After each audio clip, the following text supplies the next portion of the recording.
Welcome to Love and Money Secrets TV, and today I wanted to share with you the will to win, which is it's a speech that was originally the speech was done by Vince Lombardi, and the um, Tony Robbins was in high school when one of his high school teachers told him to read this speech and that he knew him better than he knew himself, and also told him that he knew what his family home life was like. And Tony said, I don't know what you're talking about, because if you don't know this, he was raised in a very abusive household, and his mother abused Valium and things of that type. And in any case, so his professor, his high school teacher, encouraged him to go ahead and read that, and that if it resonated with him, for him to compete and to there's some sort of oratory type of competition that was coming up. And he told him, you're not just a public speaker, because he used to command the attention of the classroom without much effort, and he would make people laugh and so forth. And so he told them, you're not just a public speaker, you're actually a communicator. So that's when he encouraged them to go ahead and actually read that um,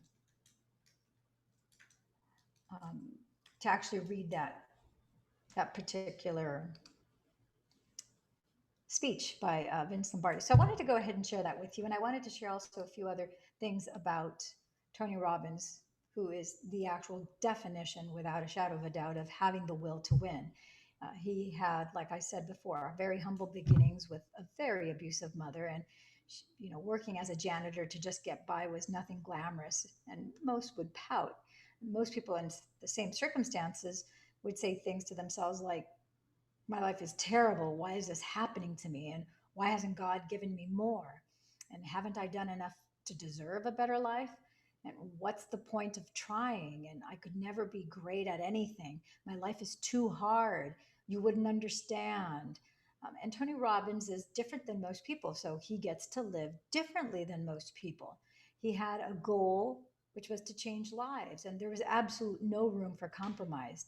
He basically wiped away all the excuses, distractions, and he turned away from negativity, and he just embraced positivity like the sun revealing itself behind years of storms and cloudy weather. So Tony understands something that many don't.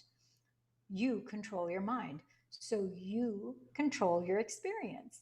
So you have the right to complain. You also have the right to win. And if you're willing to culminate the will to win, you can do anything. So he's an absolute modern day persistence hunter. And our ancient ancestors were persistent hunters. You wouldn't be here today if you were not the most refined pool of genes from your ancestry, because you would have not have been able to survive to the point where you would actually be here today. Our ancestors, they would walk for days, even weeks, following an animal until it succumbed to exhaustion. And they knew if they gave up, they wouldn't eat. And our ancestors didn't give up. Many others have, and have had Tony's goal of inspiring the world. It could even be you. The difference between Tony and those who made it was that Tony Robbins refused to quit. Like um, William Churchill, Winston Churchill, excuse me, never ever give up. His famous speech was never, ever, ever give up. So our ancestors had goals of finding and eating their prey, and Tony had the same goal in mind, but his prey was destiny. And most of us give up at the very first sign of any kind of difficulty. We're pioneers chasing the greatest vision of ourselves until pioneering is no longer convenient, glamorous, or easy. Ask yourself this: when was the last time something easy ever had an impact on your life? Tony never gave up. He was never realistic with his goals. The reason why he lives a life that seems impossible to so many of us, except he wasn't motivated by it. And the will to win is actually within him. He created a goal, then made it crystal clear in his mind. And Tony needed his goal to have as much clarity as possible, and there was no second guessing, no way to back out. All he needed to do was follow the map he had created, and you are the navigator of your own destiny, the wind in the sails. So some of us let that wind die out long ago, so we don't move. We stay in jobs that we hate. We stay in toxic relationships well past the point that we should. I was guilty of that. We're satisfied with being a doormat for the world, and it doesn't have to be like this. Other chased goals like Tony's and gave up. And he continued in the face of all adversity, like a child whose dream it was to become a doctor and achieves it. His desire to achieve what he knew in his mind he deserved, superseding pain and suffering. This is Tony's will to win. He would have his way. There was no other choice for him. And Tony gets what Tony wants, or he dies trying. Have you ever wanted something this bad? Tony never cared about a reward. Just think about that for a moment. The princess, the reward didn't matter to him. What mattered to Tony was the fight, the challenge of slaying the dragon, building a legacy greater than any normal man can dream of. The egregious error that brings us to failure is not that we set our goals too high. Our mistake is made when we set goals and thirst for the reward. This creates a will for a reward, not a will to win. The difference between the two is like trying to find similarities between the sun and Pluto. They're leagues apart. So Tony tells us a story. In fact, he tells us that your story is your ultimate tool. And he's right. Everything bad that's ever happened to you is your fault. This is a good thing. This is beautiful. It means you're in control of your life and you're not a victim of the world and your environment. Victims stay prisoner to their own self pity. Winners take their losses as lessons with a mischievous smile. They know they aren't defeated.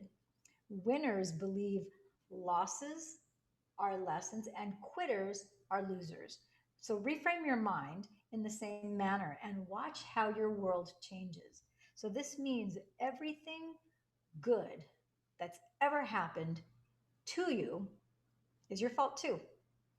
Proving your destiny is clay ready for you to manipulate. So, what will you make? So, the will to win will free you. This mindset gives you control to be who we want, live our lives the way we want. If you never quit, you'll never fail. This is the will to win.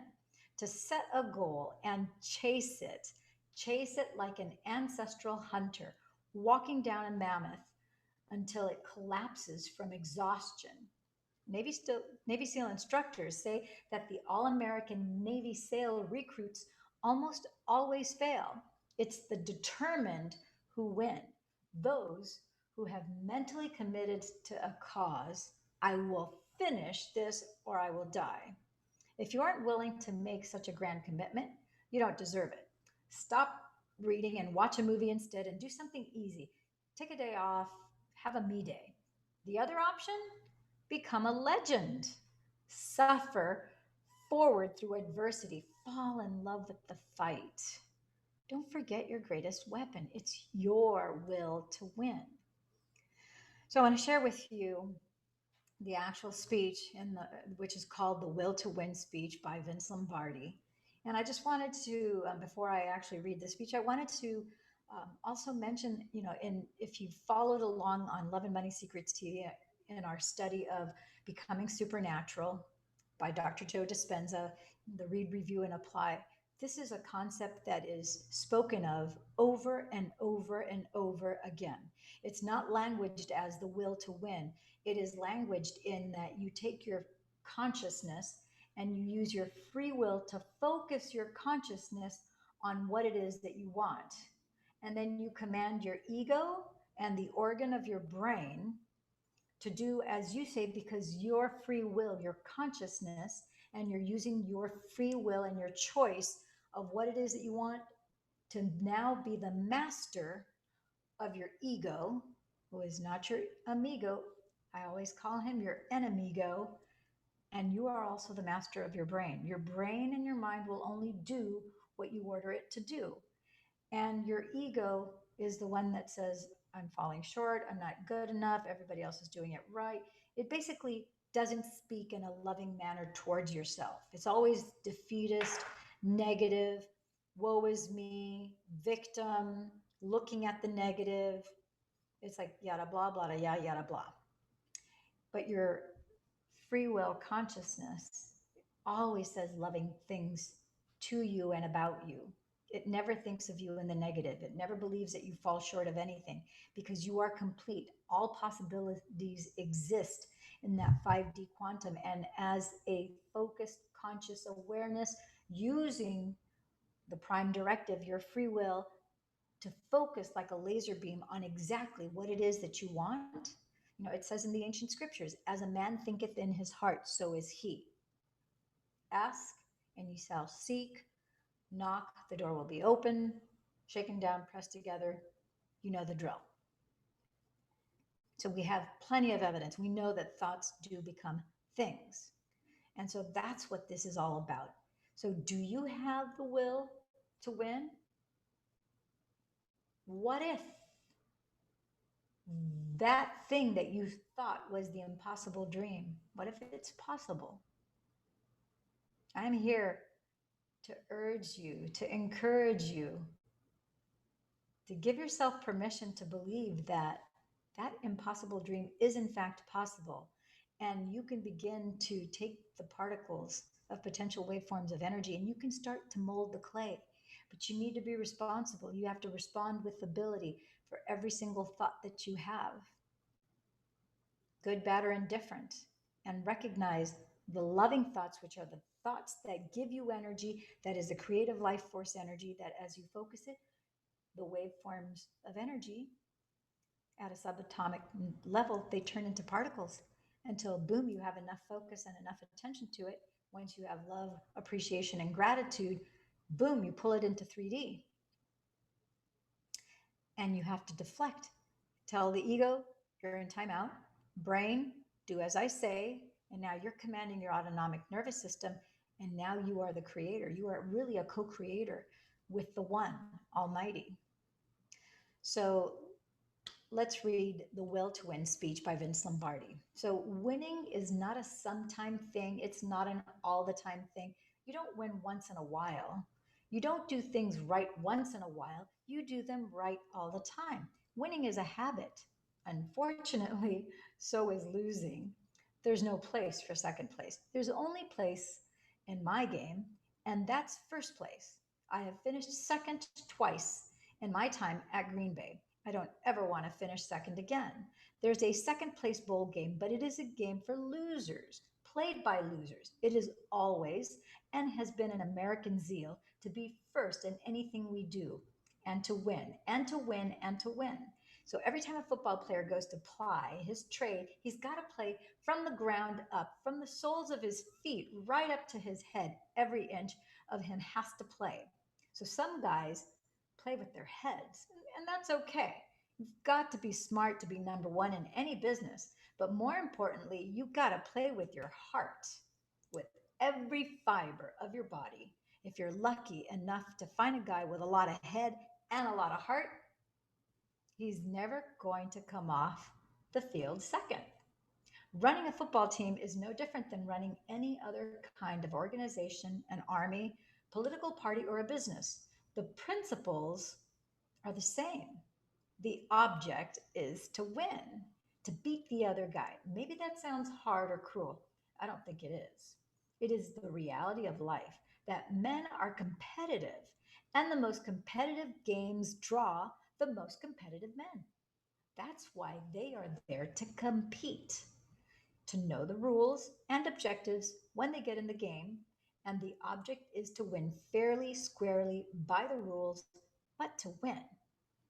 And in truth, I've never known a man worth his salt who, in the long run, deep down in his heart, didn't appreciate the grind, the discipline. And there's something in good men that really yearns for the discipline and the harsh reality of head to head combat. I don't say these things because I believe in the brute nature of man or that men must be brutalized to be combative. I believe in God and I believe in human decency, but I firmly believe that any man's finest hour, the greatest fulfillment of all that he holds dear, is that moment when he has worked his heart out in a good cause and lies exhausted on the field of battle victorious. So that's Vince Lombardi's The Will to Win. I want to thank you for joining us today on Love and Money Secrets TV. Tell me what you thought about The Will to Win and about Tony Robbins' story. Tell me what you felt. Tell me what you sensed. Did you have any insights? Did you have a notion of something as you heard, listened, and learned about this particular story? I'd love to hear from you. Make sure you put it in the comments below. Make sure to like this video because when you hit like, then other people who are looking for this type of content will find it too because the YouTube algorithm will work and suggest it to others. And hit that notification bubble. I called it a bubble. I meant to say the YouTube notification bell. Turn it from red to gray so that you get notified every time we put a new YouTube video up. And if you have any questions, comments, or concerns, you know how to get a hold of me. This is an open forum, an online classroom. I do respond to you as quickly as possible. And so I just want to thank you, my friends and gens, for tuning in, tapping in, and turning on to Love and Money Secrets TV. I'm your host, Dame Lillian Walker, and ciao for now. Bye-bye.